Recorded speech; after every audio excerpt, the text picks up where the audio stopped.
it's a subject that everybody has got a view on. Everybody's got a problem with it. And today's presentation isn't meant to be the magic bullet.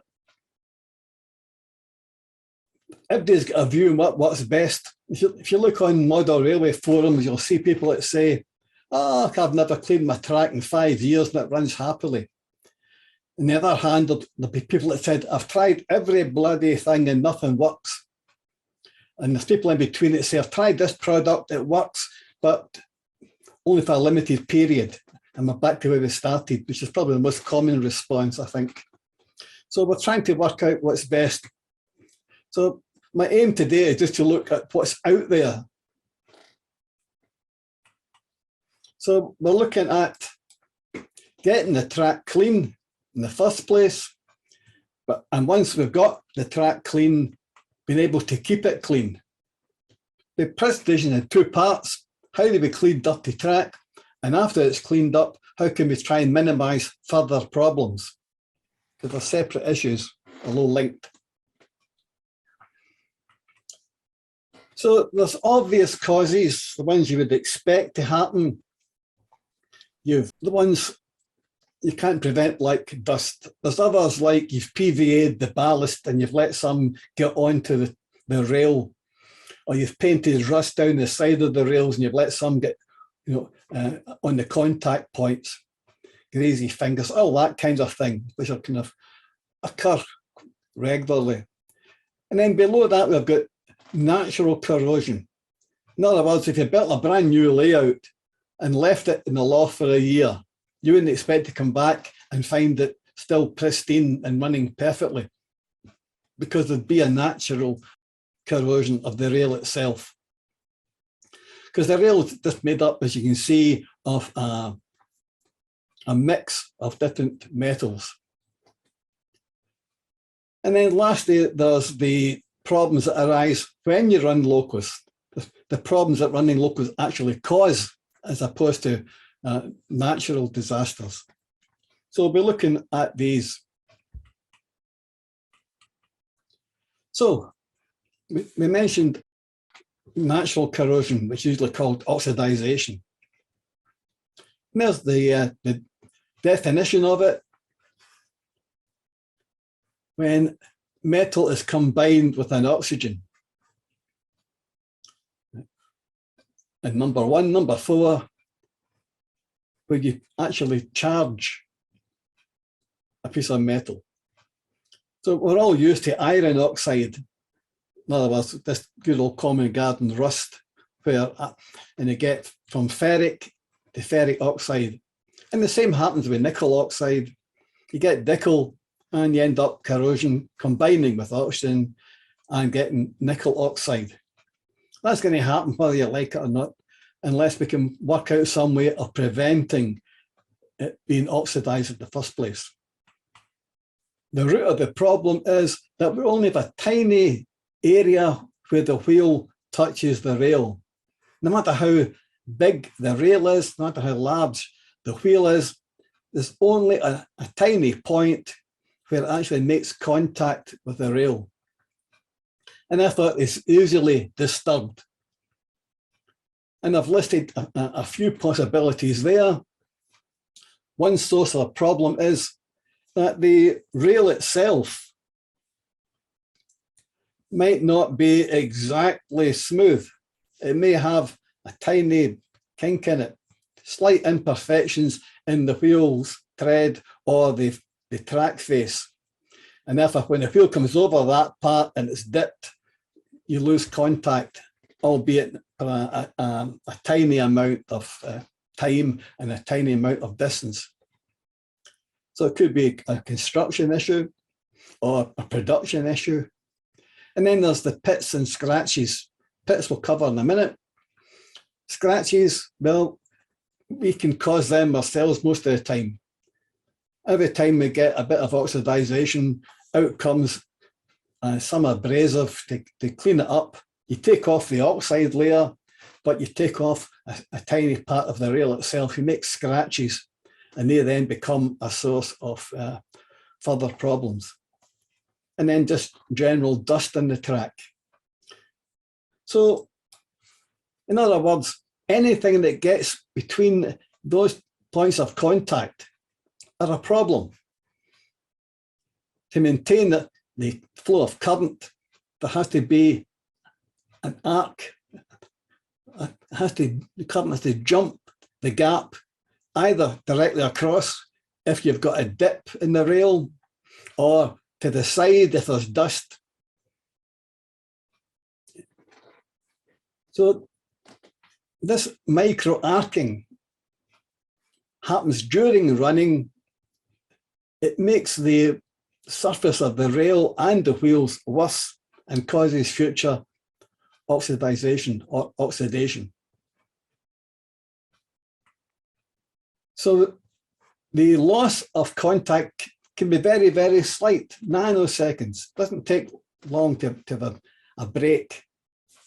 And that arc changes the chemical composition of the metals that are arced between.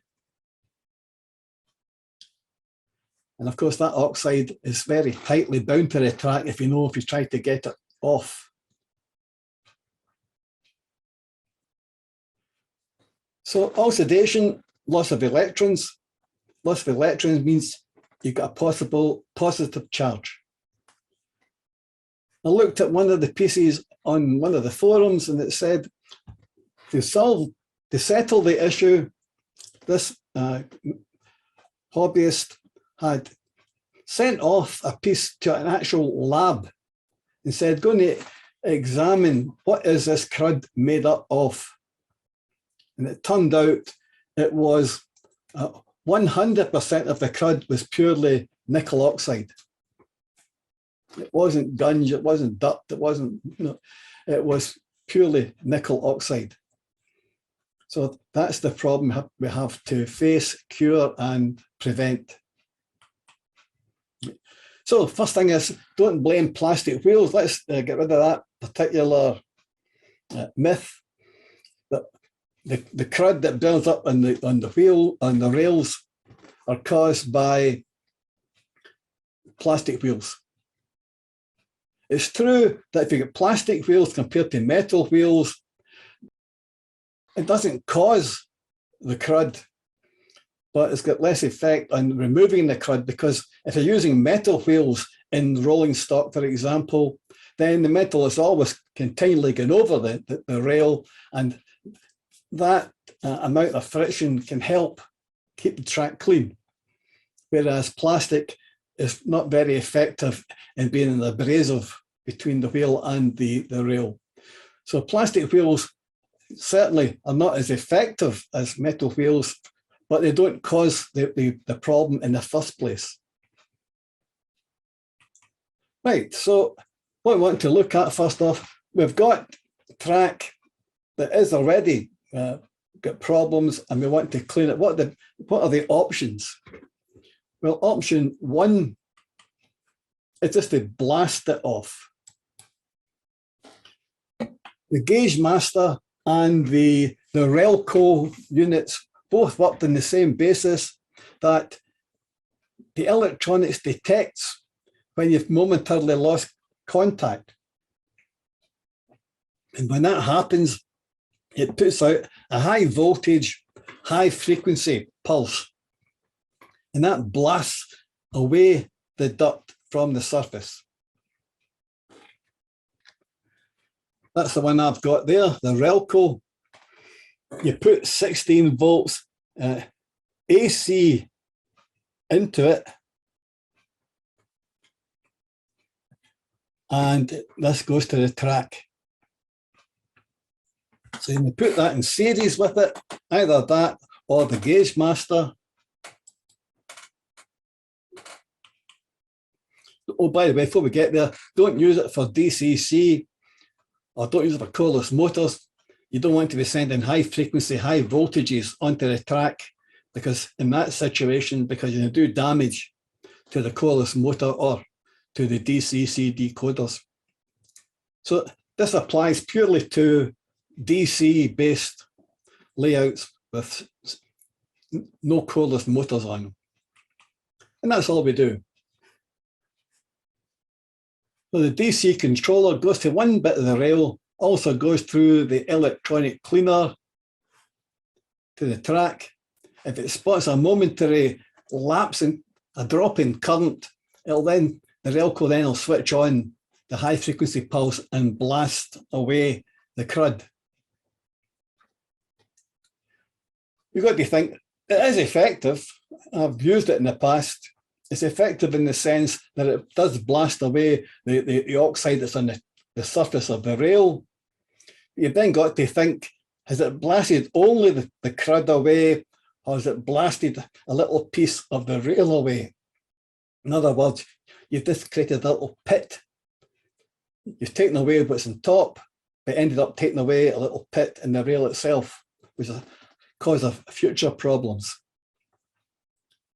So this one works on the basis that it only comes into operation where it finds a small dropout in terms of current.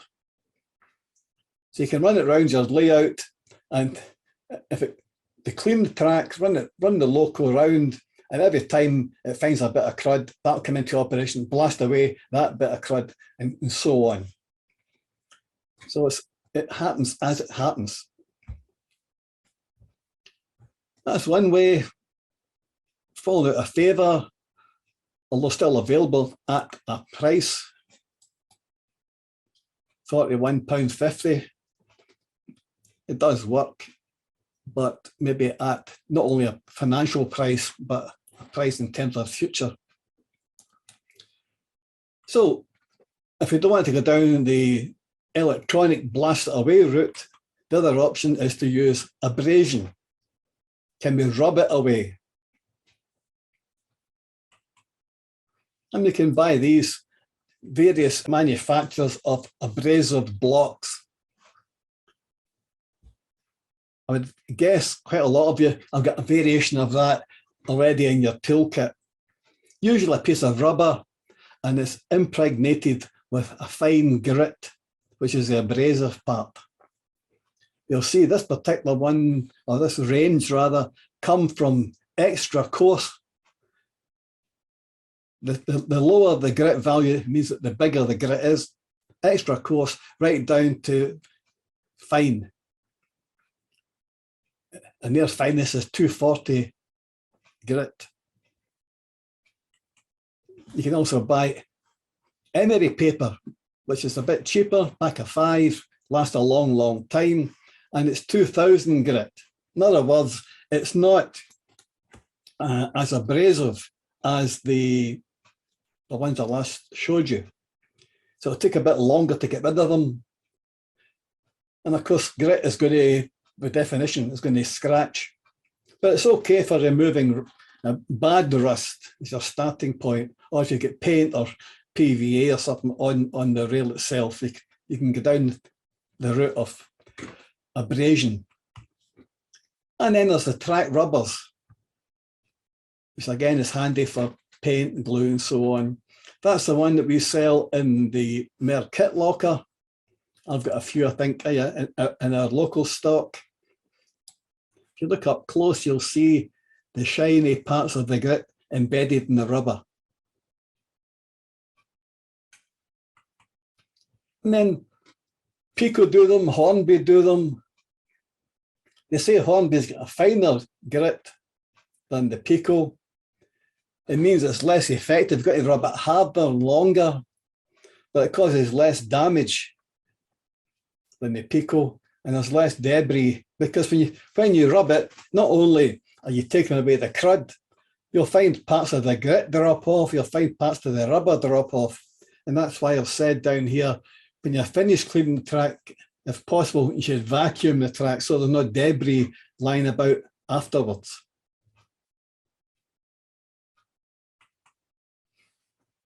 There's other ways of doing it. Let me just show you one. I just use these. At a craft shop, you get a whole load of them. I find them very effective. I just get a bit of virgin wood, rub it up and down the track. And you'll see I've taken off some of the oxide. then rub it down the inner of the rail, rub it down the inner of the rail, and it cleans it without leaving any residue. Very handy thing just to have a show if you run out of rubber as an alternative. I use it all the time. Much less abrasive, so it's not going to scratch the rail. That's why you see other alternatives mentioned. People say use a piece of hardboard. Some folks say use a piece of cork. You get a handy holder, just rub it on the rail. Taking more dirt off. And the benefit of this particular one is you've got to buy a bottle of Grand Marnier to achieve this rubber. So you get an added bonus for using this method. And at a pinch, you can simply get a piece of paper, ordinary A4, not newspaper or printed paper, just blank paper. Fold it in till you get a little wad and just rub it up and down the track. That works too. So there's a number of less harmful abrasive types of approach rather than using grit. If you want to though, you can use abrasive method.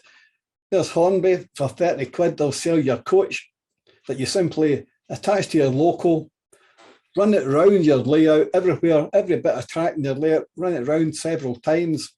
And as it goes, you'll see along the bottom, you have a place where you can put an abrasive strip and it's going to rub up and down the track.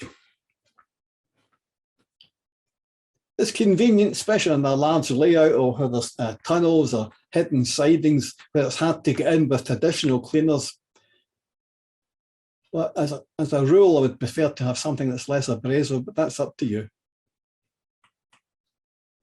And while we're at it, don't forget the wheels, because if we've got a problem with crud on the track, on oxidation because of arcing, we haven't only pitted the rail, we've pitted the wheel.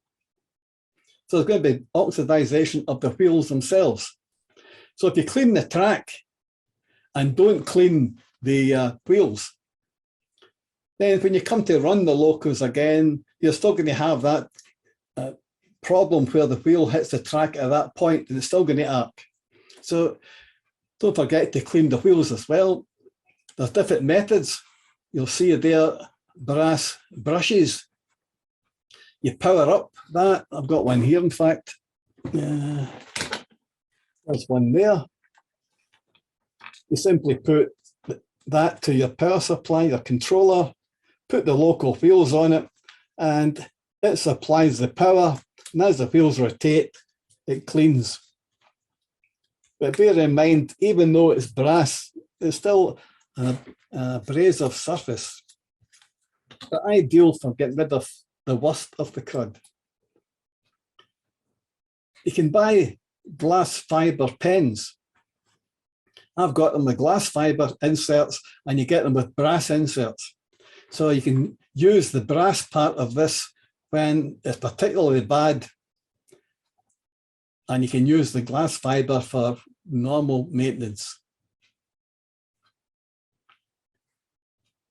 And lastly, don't forget the rolling stock. I've said clean the local wheels, but don't forget to clean the rolling stock wheels, because they'll have picked up crud along the way, which you don't want to then put back on your layout. So if you're doing a spring clean of your track, don't forget to include the locos and the rolling stock.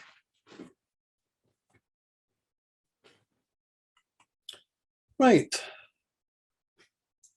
So we've looked at an electronic means of blasting it off. We've looked at an abrasive method of physically rubbing it off. And then, of course, there's a whole range of chemical products that are sold for cleaning crud from the track. Let's have a look.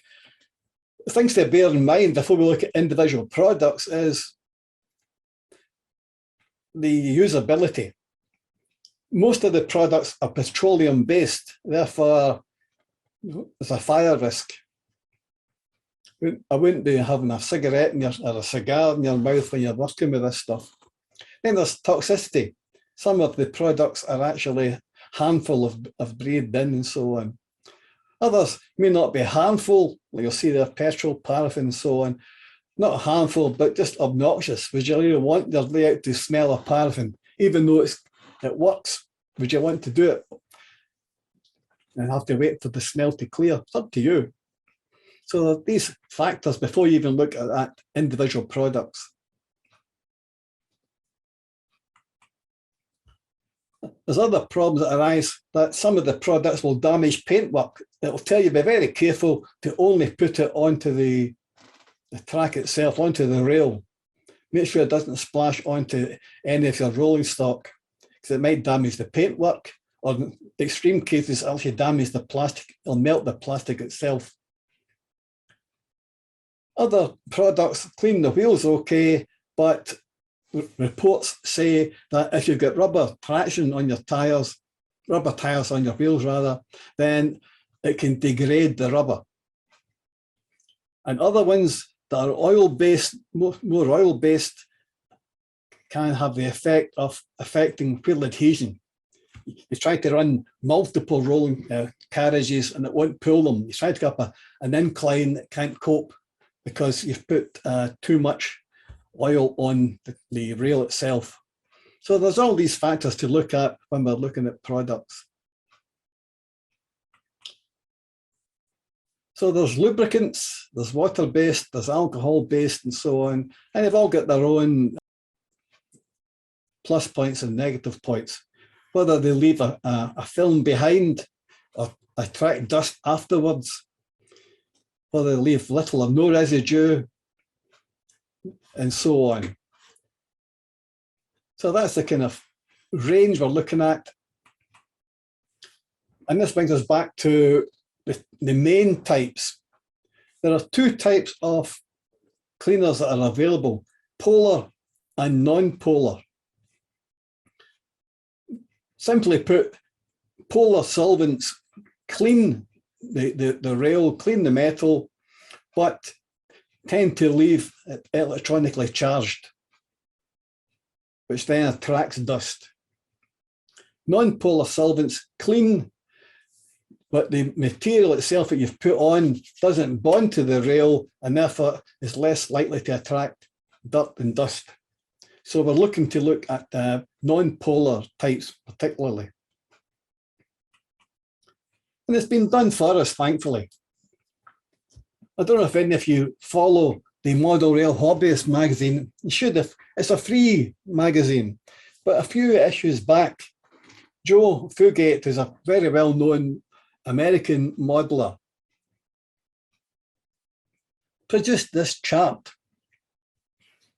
That's the full chart, and the right-hand side is just amplifying that so you can read it better.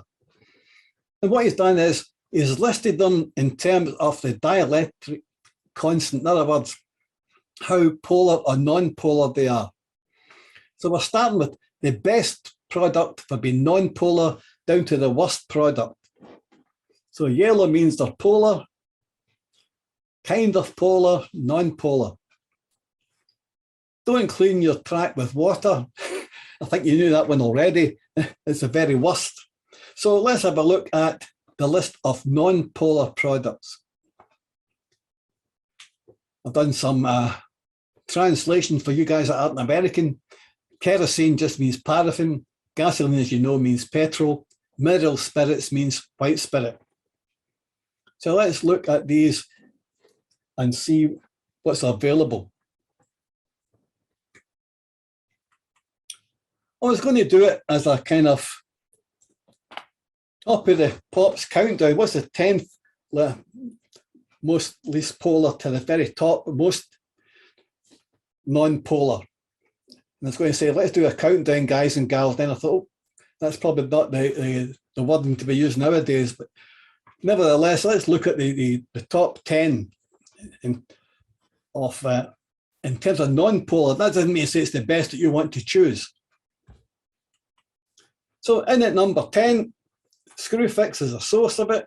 Just our ordinary WD-40. That works. As you can probably guess, petroleum-based.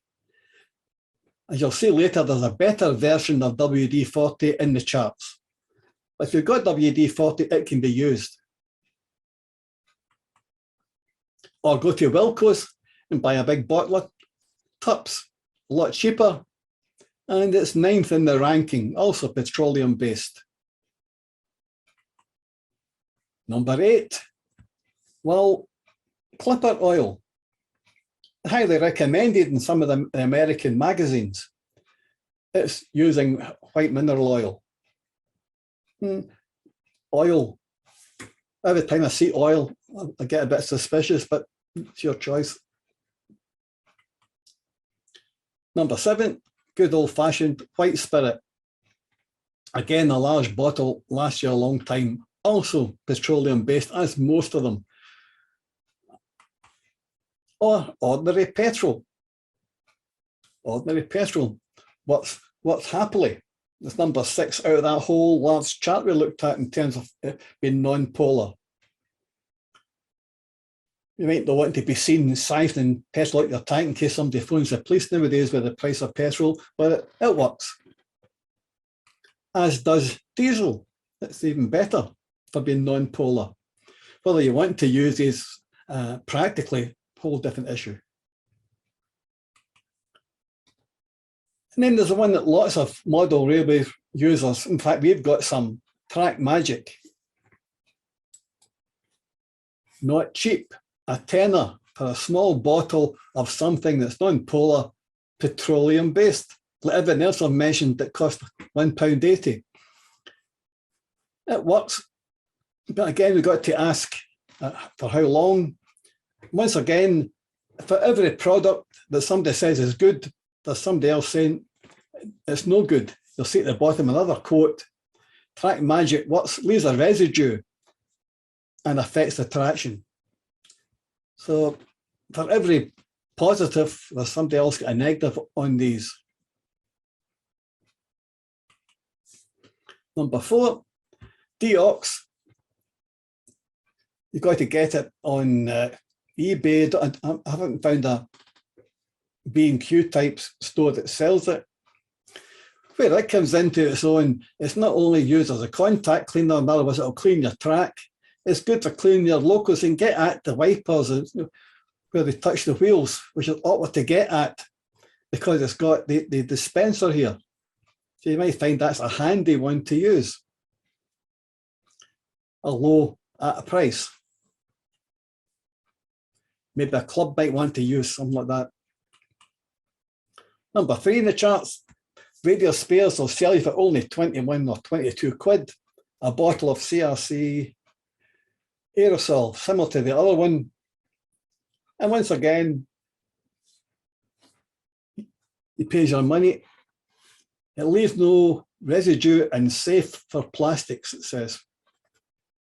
So it doesn't matter if you splash some on your loco. Number 2, here we are again, WD-40. This time it's WD-40 contact cleaner.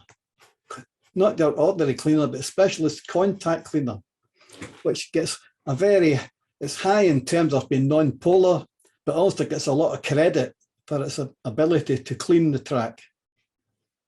It's amalgam of your ordinary IPA that some people use and petrol that all of the others use. And number 1, in terms of being non-polar, good old-fashioned paraffin you can buy out of Lloyd's. So that's the range of chemicals in terms of being non-polar. There's also other ones that you can get from DCC Train Automation.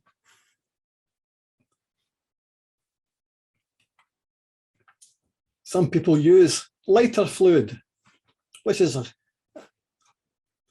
petrol-based, it's easy, it's cheap. Surgical Spirit, cheap. Autosol metal polish, cheap, although it is a paste, Therefore, you might have a problem with back to scratching again. So there's a whole range of chemical products.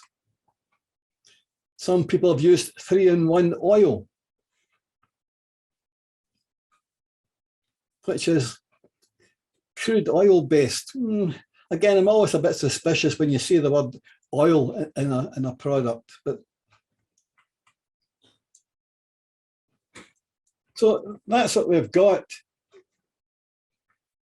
in terms of the types of chemical. How do we actually apply the chemical? Well, we could spray it or splash some onto a cloth, as long as it's lint free. You don't want to leave lint all over the track.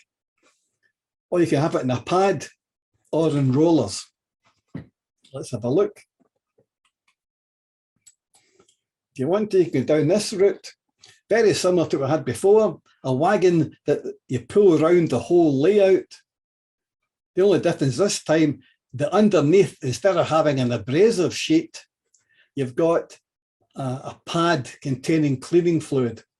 And you run it around every bit of your track a few times to clean the track. Or if you really want to splash out, you can get the Rolls-Royce version that only 166 quid, all brass. Same job, fill the tank up, put a pad in there, run it around the layout. Digitrain's selling it for only 177 quid. But there's the spare pads you can get. So they clip in under there, and once they're too soiled, you can cut it away and put another piece in. So that's the commercial versions. You may remember, I think we've got a video in our website where one of the members made a homemade version of that, a truck he pulled round. I'm sure it's in our website. But if you want to go down it, there's Charge make one as well. Charge is actually a Scottish company, but again, expensive. Once again, handy when you want to have hidden areas or in tunnels and so on, where other methods are much more difficult to access. Good bit cheaper is the Bachmann one, working the exact same principle. The difference between that and the others is they put the fluid on the pad and then put it on, whereas if you go back to these other ones, you can fill a tank and it'll drip in with a drip feed. So there's those methods. There's also this one where Gauge Master will sell you an adapter to put on to an ordinary bogie. Although they call it a track cleaning pad, but if you look at this, the small print, which is down here, it says it's actually picking up dust. So it's not really going to clean the track.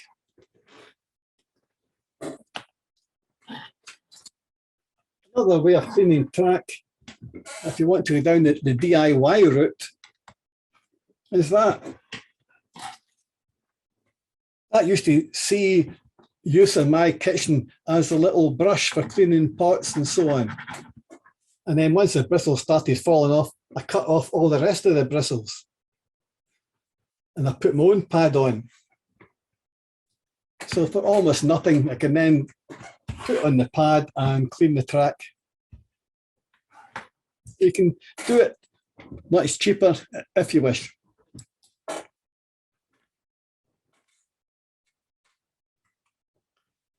There's the roller version, similar idea. It's a conversion of an existing wagon, but instead of having a pad, it's a roller with a pad on it. So rather than friction, it rolls along, picking up dirt as it goes along. And there's versions that you can put in rubber instead of fabric.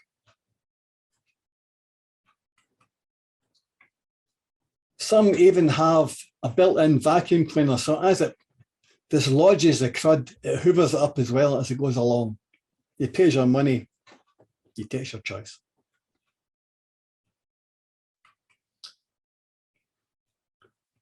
I just showed you my homemade one. If you can't be bothered converting your kitchen brush, you can buy one for just for £7. Again, Bachmann. Labour intensive compared to sitting back watching your loco go round and round a loop, but a awful lot cheaper. And there's some self-stick felt pads used for furniture, but you can cut them and put them on as the pads that hold the fluid for the cleaning. So that's 8 pads, cut them in half, you get 16, so about 30 pence a piece. They last a long time.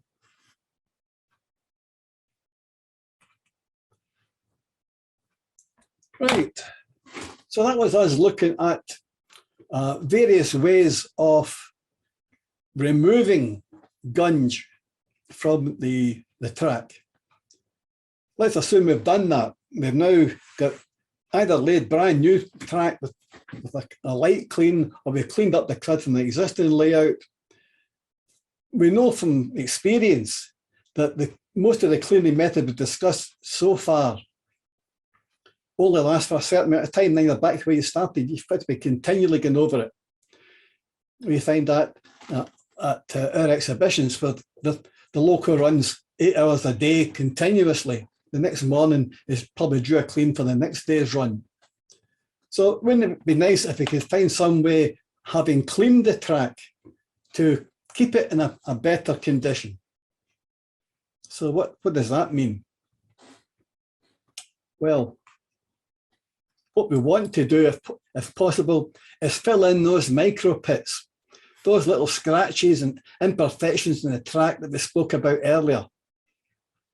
If we can fill these in, then we're able to make sure that we have a good contact between the wheel and the rail at all times. There's no dropouts. One way there is to use graphite. Some people swear by it, some people swear at it. You just get a graphite pencil and rub it up and down the track, and the idea is that as you go along and you come to a scratch, the graphite will come off the stick and fill the scratch. Hence you get everything's cleaned permanently, and that improves conductivity for the future. The warning is always less is more. If you put too much on, then what you're doing is not just filling in the scratches, you're putting a coating on the entire track. You've got graphite now running the whole way along the track.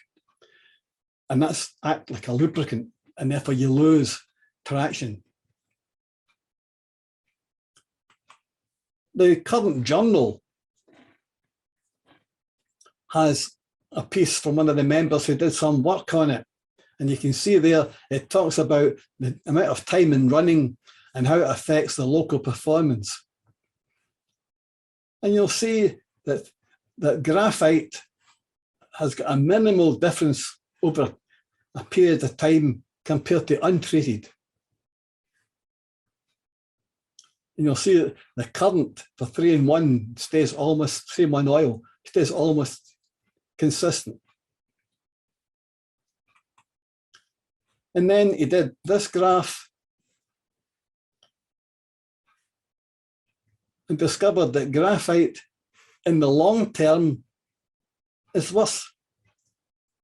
We're looking at down this column, the resistance and how often you use it. And the more you use it, they all start off roughly the same. You'll see there's only a small difference in performance between various types. But as time goes on, graphite becomes worse. Instead of helping, it's hindering. That's the experience from the MERG member who looked at graphite. But it's an option. there's 3-in-1 oil compared to not doing anything. And you can see hardly any difference really over a period of time. So they all lose their effectiveness over a period of time. There's a tip that one of the members, I think it was Judy, put in the forum, which I said, if you get a stainless steel washer and you rub it up and down, have it flat, like you can see in that picture, rub it up and down both rails at the same time, and it burnishes the rail, makes it clean, but at the same time, some of it will break off and get into the pits. With the warning that some of these washers are not completely flat, they tend to at the edges come up slightly like that. So make sure you use the flat end and not the end with the lip, because the lip will cause even more scratches. But with that caveat, it's a very cheap and easy way to fill in the pits. And because it's not oil or chemical based, it's not going to cause any future problems. And then lastly, there's this one has now become a bit of a resurgence, in, especially in America, a product called NOx ID. Very expensive, but you don't use a lot. So what we'd like to show you, talking about longevity of keeping the track. There's a website for Ron's Trains and Things. And they did a piece on NOx ID, which I think is worth looking at.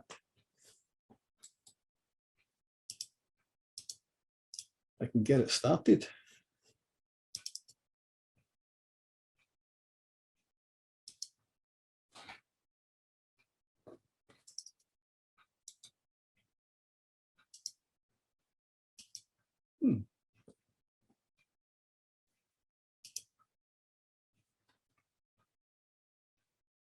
Now, with the rails and the locomotive wheels cleaned, apply the NOx ID, a special, to the rails. A very thin layer, a layer thin enough that you can't see it, by simply getting a little bit of the grease and residue of it on your finger and rubbing it over the rails. You want to make sure that you get it on all of the rails, but you don't want to apply so much that you can see it or that you see excess on the sides of the rails. Just a nice, very thin layer. Now you want to take your locomotives and run them over all of the rails, run each one of your locomotives and run it for several minutes so that the wheels on your locomotive get treated from the rails as well. Once that is done, come back with a clean soft cloth and wipe down the rails to remove any excess NOx ID. You don't want to scrub the rails here, just wipe them softly to remove any excess. You're going to find that the trains run really, really smoothly and that this will last a long time. The problem of stopping and stuttering, for me at least, did not return after a few days. In fact, it didn't return after several weeks. And I've read testimonials about model railroaders who have used this process and who have done nothing more than a quick vacuum to remove dust on their tracks for 5 to 7 years. Now, wouldn't it be awesome to be able to not have to clean track for 5 years? Well, today I want to give you an update of my experience with NOx ID 1 year after applying it to my layout with absolutely no cleaning of that part of my layout. I treated the lower deck of the older portion of my layout with NOx on the main line and the main passing side. The upper deck of my layout, I did not treat with NOx, nor have I treated the new track on the new expansions of the layout, which is now once again connecting the two decks together. So I have some older track that has been treated with NOx, I have some older track that's not been treated with NOx, and I have some new track that has not been treated as well. And so it's important for me to make very clear here that the section of my layout that has been treated with NOx has not been cleaned over the course of the year. Well, here is my answer. All of the locomotives on my layout run great on the section of track that is treated with NOx, or at the very least, they run the best here. On the older portion of the top deck that's not been treated, those trains on that section of the layout run inconsistently unless I clean that track regularly. So over the course of a year, I have to say that I couldn't be happier with the performance of the track that's been treated with NOx, and it truly has not been clean. I also have experienced virtually no reduction in traction with the use of the NOx. Right. That was quite a long clip. It's actually 2 clips I put together, him talking about it and a year later, what he found. Some other people say another way to improve is to improve the mix of the rail itself. If you get more nickel in the rail, then you get less chance of oxidization. And it's called high nickel. It's unique to C&L if you want to go down that route. It's once again, it's not cheap, £6.60 a metre, only available in 00 if I remember correctly. There's no end gauge version. So I tried to look at what's available, trying to not draw too many conclusions. I've covered around about 30 different products and methods. You can draw your own conclusions. We can discuss people's experiences. So with that, any questions and comments? In particular, I'd like to hear people's comments.